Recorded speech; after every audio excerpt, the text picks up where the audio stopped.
Picture this. You're walking through a dusty antique shop. You find an old, tarnished oil lamp. You rub it and poof, out pops a big, blue, friendly guy who sings catchy songs and offers you 3 wishes. No killing, no falling in love, no bringing back the dead. But other than that, he's your best friend, right? That is the story Disney sold us. That is the story we grew up with.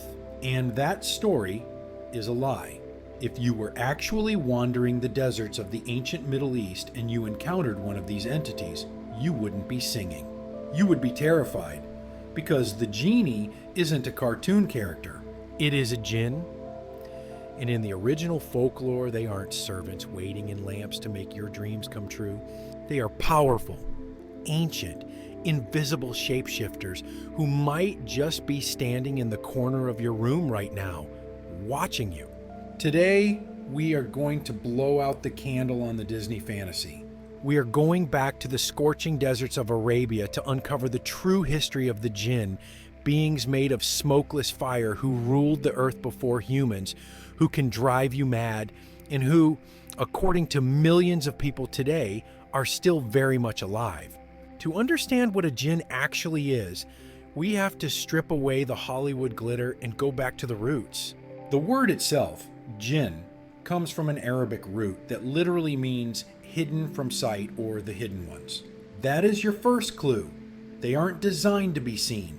In the West, we anglicized the word to genie, which sounds harmless. But if we look at the ancient Arabian mythology, long before the rise of major modern religions, the Djinn were already there. They were supernatural creatures, categorized somewhere between spirits and demons. Scholars have debated their origins for centuries. Some believe they started as malevolent spirits of the desert, the kind of terrifying presence you feel in unclean, desolate places. Others think they were originally pagan deities that got demoted as history moved on. In fact, in the pre-Islamic period, many Arabs actually worshiped the Djinn almost like gods. But here is the most fascinating part about their biology, if you can call it that. You and I? Mythology says we are made of clay or earth. Angels? They are made of light. But the Djinn? They are created from smokeless fire. Imagine a fire that burns without smoke. Pure, terrifying energy. That is what a Djinn is. And according to the lore, they didn't just show up after us. They roamed the earth before Adam. This was their planet first. So, when you hear stories about them being hostile or tricky, it makes sense. Imagine if a new species moved into your house and suddenly acted like they owned the place. You'd probably be a little resentful too.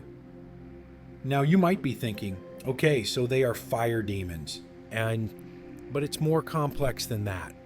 Unlike demons in Western horror movies who are usually purely evil, Djinn are shockingly similar to us. As the mythology evolved, particularly with the rise of Islam, the Djinn were downgraded from deities to spirits, but they were placed on the same level of existence as humans in terms of free will.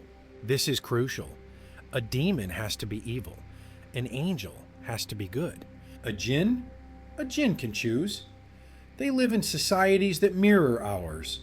They have families, they eat and drink, they get married. They experience complex emotions like love and jealousy. They even practice religion. The lore says that prophets were sent to guide both human and Djinn communities. So, they are essentially an invisible civilization living right on top of ours. They are the neighbors you can't see. And just like human neighbors, some are good, some are bad, and some just want to be left alone. But what about the lamp? Where does the idea of trapping them come from? This brings us to one of the most famous figures in history, King Solomon, or Suleiman. You've probably heard of King Solomon's wisdom, but in these legends, he was also a master of the occult. It was said that God gifted Solomon the ability to talk to animals and the Djinn. But he didn't just chat with them, he commanded them. Solomon is often depicted as the ultimate controller of these forces. He could bind them to his will. This is likely where the genie in a bottle trope originates. The idea that a powerful human could trap a Djinn in a vessel, like a brass lamp or a ring, and force it to do their bidding. But notice the difference. In the legend, It takes a king gifted by God to control them. In the cartoon, any street rat who finds a lamp gets 3 wishes. The reality of the folklore is much more about dominance and danger than it is about free gifts. Let's get a little darker. I mentioned earlier that Djinn can be dangerous. In the ancient world, they were feared for a very specific reason. They could mess with your mind. Have you ever heard the word madman? In Arabic, the word for a mentally ill person is majnun. If you break that word down, it literally translates to jinn possessed. For thousands of years, people believed that if you fell ill or if you lost your mind, it wasn't a virus or a chemical imbalance. It was a jinn taking over. They were thought to be the cause of various diseases and mental illnesses. They were the invisible explanation for the things that terrified us. And this isn't just ancient history. This belief is still very much alive. Let's talk about something terrifyingly relatable: sleep paralysis. You know the feeling. You wake up in the middle of the night, you can't move, you can't scream, and you feel a heavy, crushing weight on your chest. Maybe you see a shadow figure in the corner. Scientists call this sleep paralysis. But in many parts of the world, specifically in Egypt and the Middle East, this is widely believed to be a jinn attack. The crushing weight isn't a neurological glitch.